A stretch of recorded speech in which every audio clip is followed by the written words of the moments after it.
Audible presents this brilliant audio production of Final Witness. Chapter 1. My name is Thomas Robinson. I am 16 years old. Today is Thursday, the 6th of July, and I am making this statement to Detective Sergeant Hearns of the Ipswich Police. I have made 2 statements already in these proceedings. Everything that I say is true to the best of my knowledge and belief, and I make this statement knowing that, if it is tendered in evidence, I shall be liable to prosecution if I have wilfully stated anything which I know to be false or do not believe to be true. I live in the House of the Four Winds, which is on the outskirts of the town of Flight on the coast of Suffolk. The only other person who lives here now is the housekeeper, Jane Martin, who looked after me when I was a boy. My father never comes to visit me any more. My mother was killed in this house on the 31st of May last year.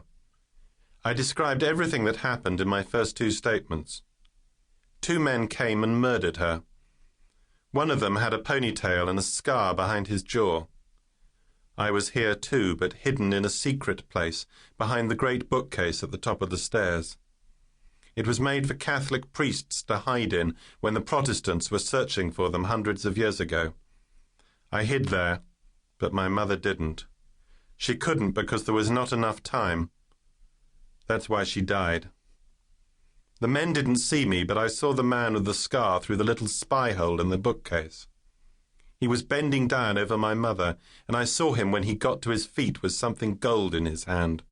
I remember his face more clearly than any face I've ever seen, although I only saw him for a second or 2. It's like my memory took a photograph.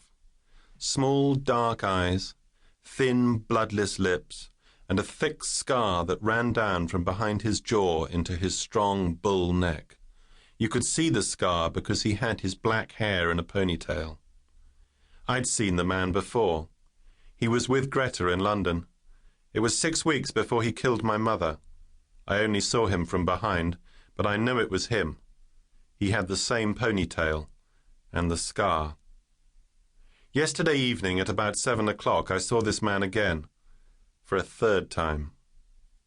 Jane Martin goes to the town hall in Flight on Wednesday evenings for the Women's Institute, and so I was alone in the dining room eating my dinner. There are windows looking out to the front and toward the lane on the north side of the house. They were all open. I think I was listening to the sea and remembering things like I sometimes do. I don't suppose I would have heard them come if the television had been on, but I felt that something was wrong as soon as I heard the car pull up in the lane. We use the lane to go down to the beach, but nobody else does. It's too far out of town, and I wasn't expecting any visitors. They came through the door in the north wall, just like they did on the night my mother died. They must have had a key. I saw them coming down the lawn to the front door. They were moving quickly, and there was no time for me to get upstairs to the hiding place behind the books where I'd hid before. I ran instead to the old black bench, which is beside the door going from the dining room into the hall. It has a seat that opens up, and I got in there. There are carvings of Matthew, Mark, Luke and John on the front, and you can see out through the holes in their eyes. When I was small, I used to climb in there when I played hide-and-seek with my mother and Aunt Jane.